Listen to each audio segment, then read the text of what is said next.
I'm out scavenging for coconut nuts again so I can get more bait fish, because one thing that I probably have more success with than anything else is night lines, and I definitely want to try to see if I can get some out tonight.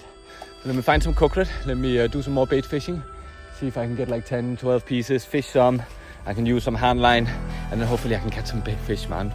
So I can just start like having like that little bank of food, right? So I'm not like constantly running on my back wheel here of running out of food, because this is getting exhausting, man. So you really need to just like have it up, have it running, and then keep it running, so you have food every time you're hungry.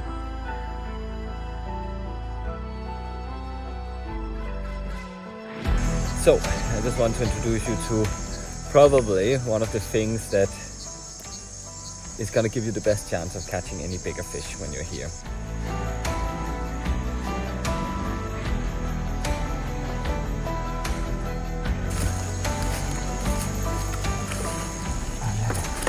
The final one here. Now they said I'm gonna listen if I hear anything splashing, stuff like that. Right down here, locate it and find out where it is, and then basically just cut the line, drag the fish on land, kill it, gut it, roast it. So you get very energized when you catch a big fish. So yeah, man, let's see. It's always the more opportunities you have, the better chances you as well have.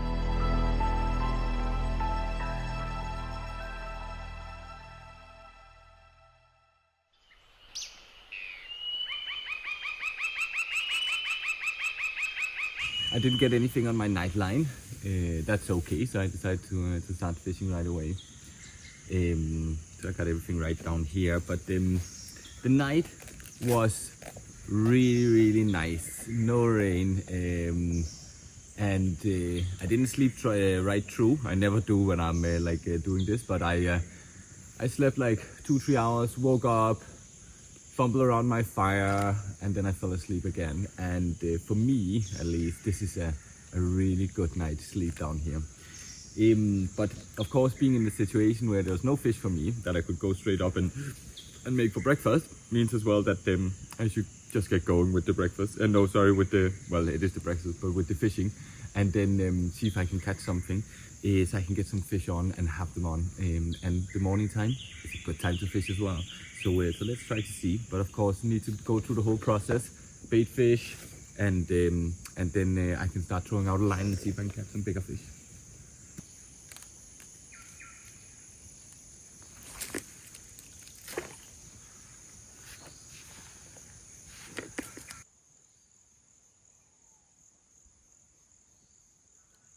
I caught one big one. I caught a couple of like okay ones as well. But there was I don't know, 6-7 fish. But this guy here, he jumped off my line or my hook, and I tried to take him, and look at this.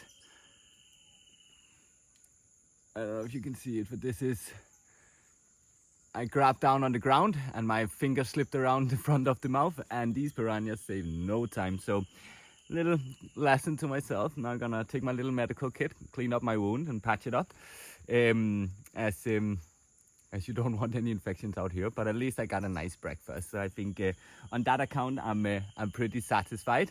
And then just a gentle reminder of being a little bit cautious dealing with them, especially when they get up to like from these sizes and up. This is still a toddler, but it's a black piranha, a young one, I think. And it's gonna be a very nice breakfast. So you take a bite of me and I'm gonna eat you. So I guess that's fair enough.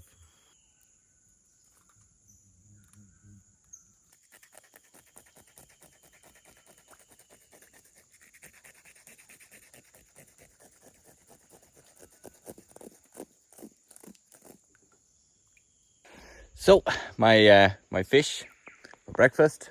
I actually realized that I caught 7, so it's not too shabby. I left one for bait for later, so I can just get going there. And then of course, yeah, that's a little biting accident. There's nothing to do about it, but that's something that I'm quite used to. We deal with all kind of small cuts and scratches and stuff like this, and this is still in the minor category of what I've seen happening in the rainforest. So let me get up and get it on the fire so I can get some breakfast, man. I deserve it.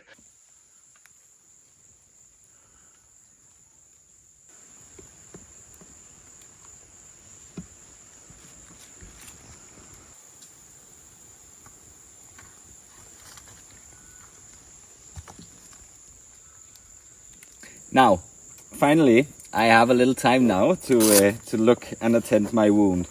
And I mean, like, I'm always carrying a minimum a little medical kit, like the one I have here, which I think everybody should be carrying if they're going into the jungle. That would actually be very advisable.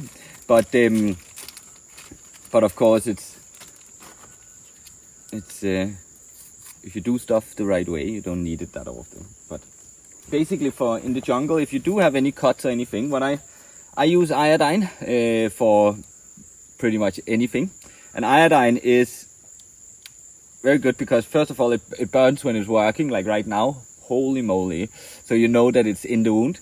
Well, in this wound here, it doesn't make like you definitely wouldn't be doubting it. But then you can use to purify your water, and iodine has been like getting a lot of criticism like over the recent years for causing allergic reactions and stuff like that. So I'm gonna put in a complete disclaimer that this works for me. But otherwise, of course, chlorine tablets can purify your water as well. But it is a super useful thing because you can purify your water. You can use your you can use it for cleaning your wounds, and then you can as well like very easy carry more than you need for a long time. So yeah, iodine is something that I would advise anybody going into the jungle to carry. So let me get this thing here bandaged up, and then I am so ready for some breakfast now. I'm so ready for some breakfast.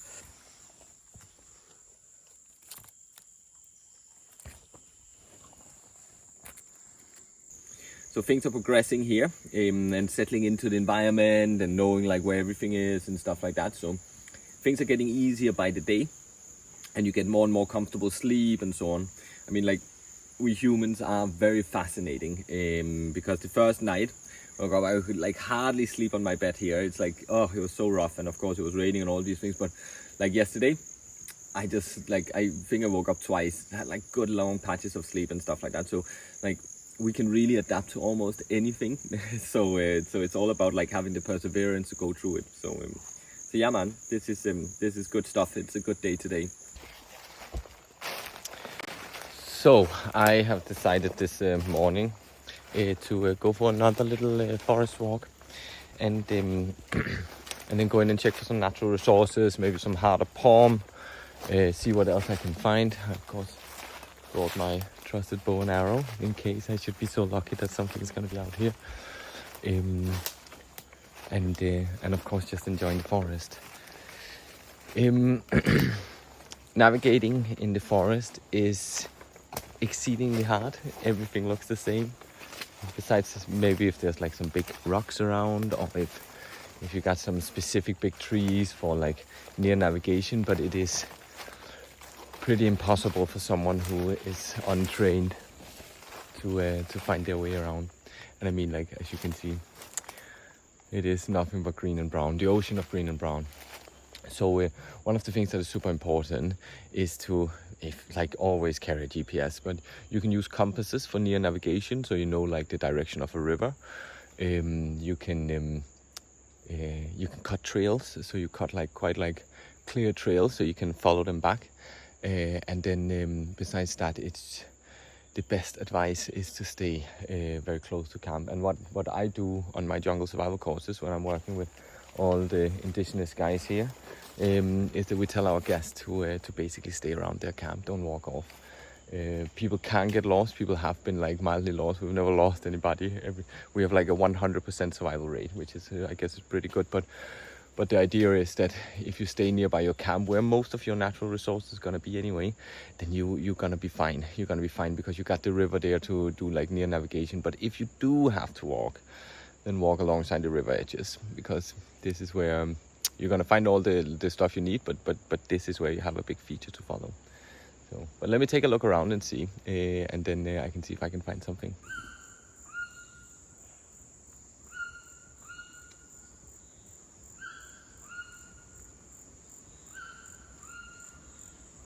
So this vine here is super interesting. It is locally called a kabadula vine, and it is one of the very famous water vines.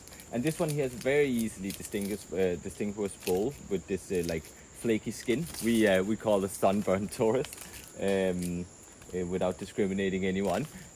But this one here has such an interesting story, because not only is it gonna give you purified water, which you can drink straight from it, you can cut out a section, and then you can carry it with you as long as you hold level. I'm gonna demonstrate you that. So you always chop up high first, and then you chop up low. If you start low, the whole water really quickly, much quicker than you think, gets all the way up. So basically what you want to do is you want to get yourself in a nice, comfortable position, and then you chop up high.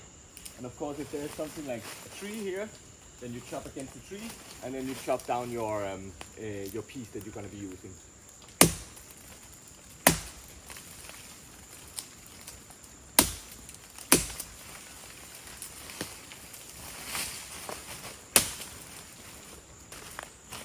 Start holding it up. Water is supposed to come up. And there it comes. And of course, it's very dry right now, so it doesn't carry too much water. But this will still be some nice stuff here.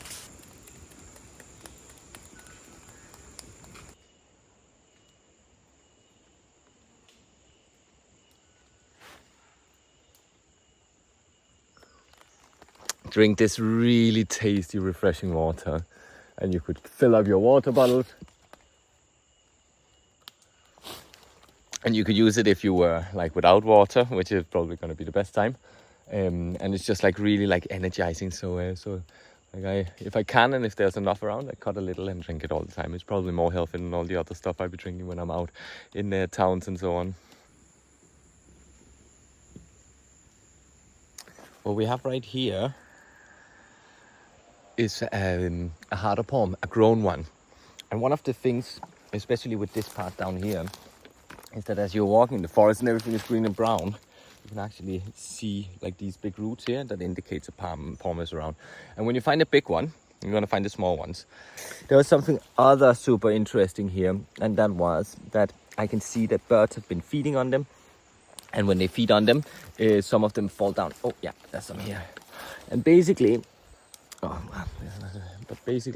these small berries here, all fruits from palms are edible, at least to my concern. And then of course all of them got the heart inside, if you can get into it as well. Some is harder than others, but these fruits here, they look to be fairly okay. I don't know.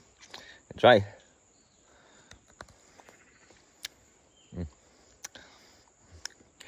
They're okay. It's not the best. What they do here, the indigenous tradition, is to mash them up in a pot and then mix them up with water, and then create like this super nice juice.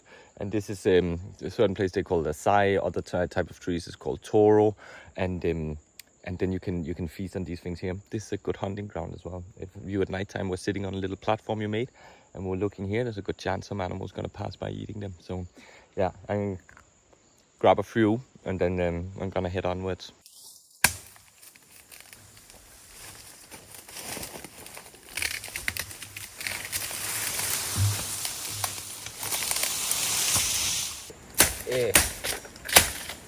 When you're extracting the harder form here, is you want to go a little bit below the crown, and there we have like a green growing part. There you start like opening it up, and then you cut off the top, and then you can use the inside. And what is really clever is your section you can carry with you.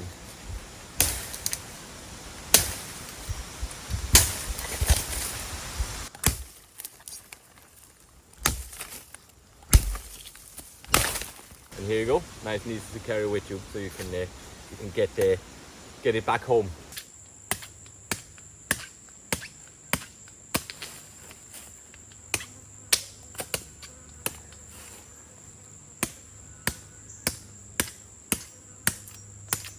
And it's like an onion, so it's like a little bit like peeling an onion kind of thing that you don't want to destroy your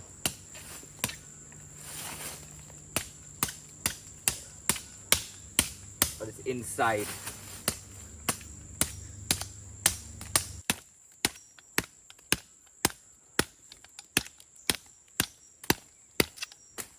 Basically you have like these layers on the inside. See if I can demonstrate here. And those you want to peel off by simply putting your machete, and then you can see how everything be coming off. And then you just start peeling downwards, and then a core comes out.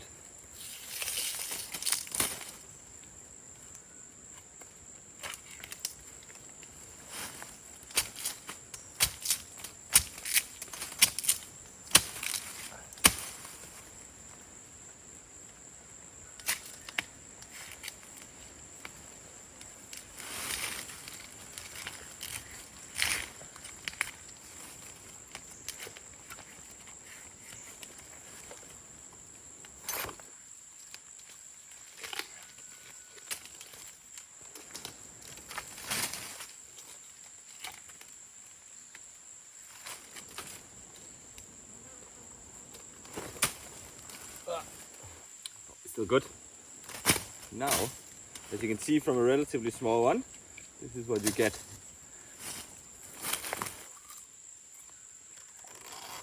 It's good. It's not all of this you can eat, but there's like a part, and then it goes like thinner and thinner up towards the top here. And I mean, I think I mentioned this already, but there's supposed to be like 1,000 calories per kilo of this one here. And I'm probably like of the edible part of this, probably gonna find like, I don't know, 300-400 grams in a piece like this. And this is one of the only carbs you can get to in the jungle in like these quantities. So so manacle palm, or any palms really, can do is gonna give you like a really important addition to your diet of like fish and so on. And of course right now when I don't have fish, this is an absolute lifesaver. So I'm getting something in, my body keeps on moving.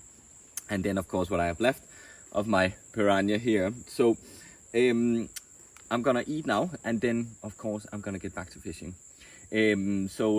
All opportunities on the table. I've had massive issues with piranhas down there this morning. So I've basically been eating out all my bait I've been catching. So I hope the water stops dropping now, and then I'm gonna fuel up here. I need to find some firewood and stuff for the night. I didn't spend too much last night. And then I'm gonna be heading down to fish. And then I'm gonna be seeing what I'm gonna come up with. Besides that, the spirit is high. The rain has not been hard on me or anything. So, I mean, like, life could be so much worse.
Well, I definitely would be lying if I said it wasn't pretty. So beautiful, so peaceful. And I can see bubbles, which could mean that there's big fish here. and a lot of logs to get stuck into, but at this point here it's worth it.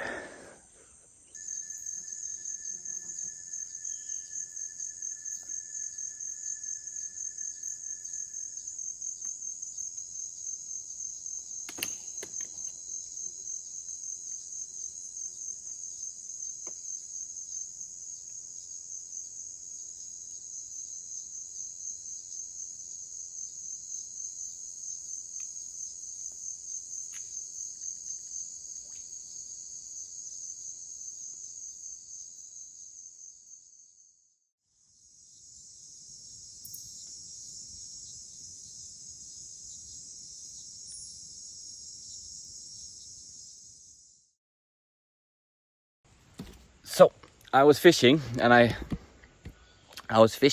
got stuck in a log, and then the log came up with my hook. That was very lucky, so I didn't lose my hook. But then I realized there was a hole in that log, so I decided to just shine in really quick, because sometimes there can be fish inside. And sure enough, inside this hole here, like that, inside this hole here, look there, the fish is coming out, man. Oh, there you go. Don't need to get it out. But yeah, man, look here. A little tiny catfish crawled out the hole, and this is actually the same type of catfish that you get in like aquariums in Europe. And it's always a good idea that if you get up a log of a certain size, and especially if there's holes inside, try to look into them or split them up and open them, because there might be fish inside. Now I'm gonna check if there's more. There might even be more inside. So let me keep this one, and then yeah, man, this is like. Well, not completely free bait fish, because I had to get the log up, but it's as free as it can be out here in the jungle. Wop wop wop wop wop wop wop wop wop.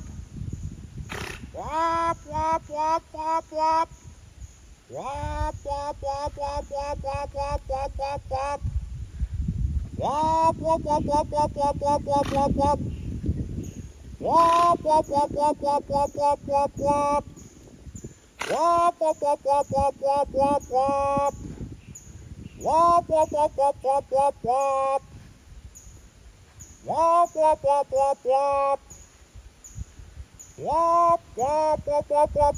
wop wop wop wop wop.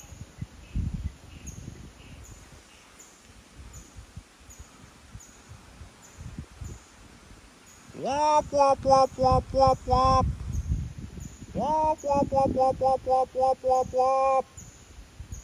Wop wop wop.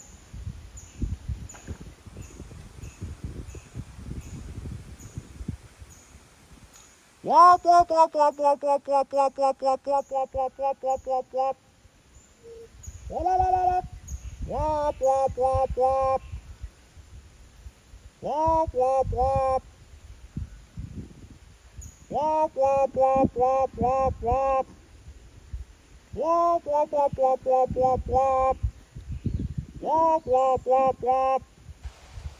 Wow, isn't that just amazing? So as I was standing and fishing, I suddenly saw out in the, like a little bit further downstream, I saw some like big movement in the water, and from first I thought maybe it was an arapaima or something passing through, and then it popped up and it was otters.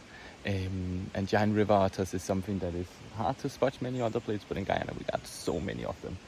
And like apex predators when it comes to the river. They attack every single fish they can. They can chase away black caimans. They like attack anacondas and stuff. And it's one of the most fascinating mammals we have down here. And this sound I was making, of some weird reason, it just really triggers them. Oh, it's over there.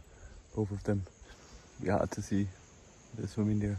Oh yeah, man, when you see stuff like that, you forget about, like, you're hungry, you're tired, everything. You just enjoy, like, that there's still places in the world that exist where you can sit at a beach, muddy landing in the jungle, and then you have a giant river otter coming up in maybe like 8 meters away from you. When you see them, my indigenous colleagues normally say that when they come up, it means the water is gonna raise, which means likely we're gonna get rain, and which means as well that potentially we're gonna have some better fishing, because they follow like the groups of fish up, right? They will always go for the great fishing ground. So So maybe I should prepare myself. And actually now we're speaking about, I was just wondering because the weather is getting a little bit gloomy. So yeah, so this is how it is. But just one of these amazing experiences you're gonna have when you're out here alone in the jungle. Just have like something that people travel all the way across the world to come and see, and I'm just sitting here trying to find my breakfast or catch my breakfast, and then they come right up to me. Yeah, truly amazing, truly amazing. There's nothing like the rainforest.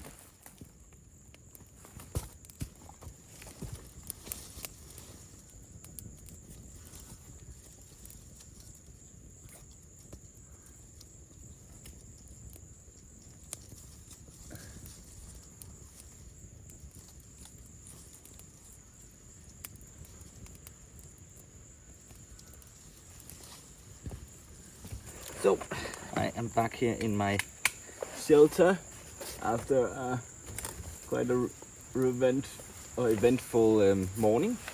Managed to catch 3 small piranhas, better than yesterday, so that's good. Lost a couple as well, and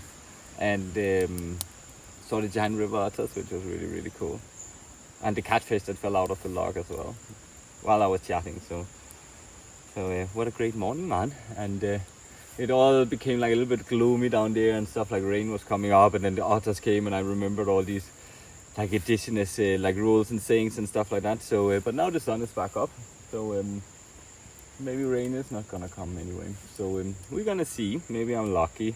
There's only like really 2 days left now, so if I'm very lucky there's no rain, because I'm slowly starting to doubt whether this one can take another heavy shower, but that's how it is. But now I'm looking forward to a good breakfast, eat some fish, and then I'm gonna head out in the forest again. Yeah,